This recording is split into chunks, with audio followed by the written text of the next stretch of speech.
आणि आता कैलास शिंदे साहेब, भाजरा साहेब, कमलाकर साहेब, तुम्ही तर PhD आहात की आता सगळी मंडळी आपली बाबासाहेबांनी जो मंत्र दिला होता त्या मंत्राचं तंतोतंत पालन करून शिका, संघटित व्हा, संघर्ष करा, या मंत्राचा तंतोतंत पालन करून आपण मोठे झालेलो आहोत। आता शिक्षणाच्या बाबतीमध्ये आपल्याला सांगण्याची काही गरज नाही।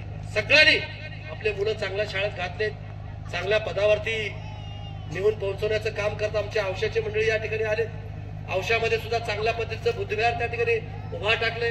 त्यांनाही मी गौतम बुद्धाची मूर्ती देण्याचं काम माझ्या वतीने मी त्या ठिकाणी केले।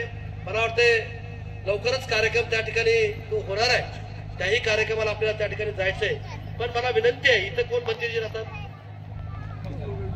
सुमंगलजी, आता तुमची तब्येत कशी आहे? मराठी आता है, हिंदी? तब्येत कशी आहे? आणखीन तुम्ही बंतीजी थोडस सोबत घ्या, गावागावात गेलं पाहिजे। जोपर्यंत शेवटच्या माणसापर्यंत धम्म कळणार नाही तोपर्यंत या भारतामध्ये धम्माचा प्रचार आणि प्रसार त्या ठिकाणी होणार नाही। आता मला खूप चांगल्या भाषेमध्ये कमलाकर कांबळे साहेबांनी सोप्या भाषेमध्ये आपल्याला त्यांचं भाषण ऐकलं। हा धम्म सर्वांसाठी आहे। बाबासाहेबांनी धम्म स्वीकारला म्हणून केवळ पूर्वी सर्वेच्या आपण महार जातीचं नाही, हा धम्म जो कोणी बौद्ध धर्माचं आचरण करेल तो जीवनामध्ये सुखी असेल, असा तो मंत्र त्या ठिकाणचा आहे। फक्त आचरण त्या ठिकाणी चांगल्या पद्धतीने त्या ठिकाणी केलं पाहिजे, एवढंच या प्रसंगी मला वाटतं।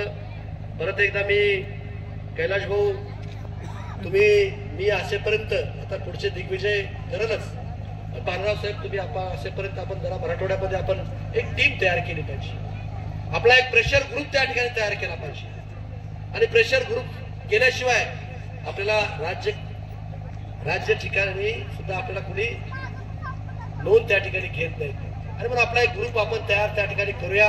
आपले मार्गदर्शक उपगुप्त महाथेरो बंतीजी त्या ठिकाणी आहेत।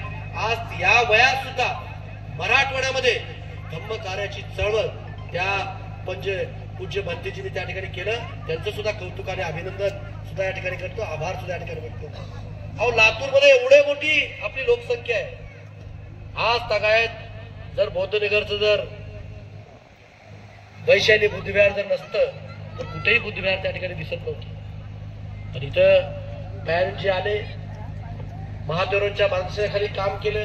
आज महाविहार चांगल्या पद्धतीने त्या ठिकाणी होतंय, प्रत्येक तालुक्यामध्ये त्या ठिकाणी होतंय, चांगल्या पद्धतीची जनजागृती त्या ठिकाणी निर्माण त्या ठिकाणी होते। म्हणून आता आम्ही सत्ताधारी पक्षामध्ये आहोत आणि सत्ताधारी पक्षामध्ये निधीच्या संदर्भामध्ये काही अडचणी नाही। प्रपोजल जर व्यवस्थित असेल, पाठपुरावा जर तुमचा सातत्याने असेल तर 100% निधी त्या ठिकाणी तुम्हाला मिळेल आणि त्या निधीमधूनच अतिशय चांगल्या पद्धतीचं कार्य अतिशय पवित्र भूमीमध्ये आपण त्या ठिकाणी करू, हा शब्द या ठिकाणी तुम्हाला देतो। आणि या धम्म परिषदेला मला आपण बोलून उद्घाटन करण्याचा मान सन्मान या ठिकाणी दिला आणि म्हणून उद्घाटन झालं। आणि बंतीजीचं इथून उठायचं नाही, बंतीजीचं धम्मदेशना त्यांचं प्रवचन ऐकल्याशिवाय, 4 शब्द आपल्या माइंड मध्ये गेल्याशिवाय इथून आपण उठायचं नाही। खूप चांगल्या बंतीजी त्या ठिकाणी आपले प्रवचन त्या ठिकाणी करत असतात, त्यागी वरतीनं त्या ठिकाणी ते काम करत असतात। त्यांना सुद्धा आपण ज्ञानाबरोबर ते ज्ञान देतात, आपण त्यांना दान दिलं पाहिजे। जे काही 1 रुपया असेल, 50 पैसे असतील, 2 रुपये असेल, 10 रुपये असेल, काय असेल, त्यांच्या आपण ज्यावेळेस त्यांना नतमस्तक होतो त्यावेळेस त्यांना दान देण्याचं सुद्धा काम आपण त्या ठिकाणी केलं पाहिजे, एवढं नम्र आव्हान या ठिकाणी करतो आणि थांबतो। जय हिंद, जय महाराष्ट्र, नमो बुद्धाय, जय भीम।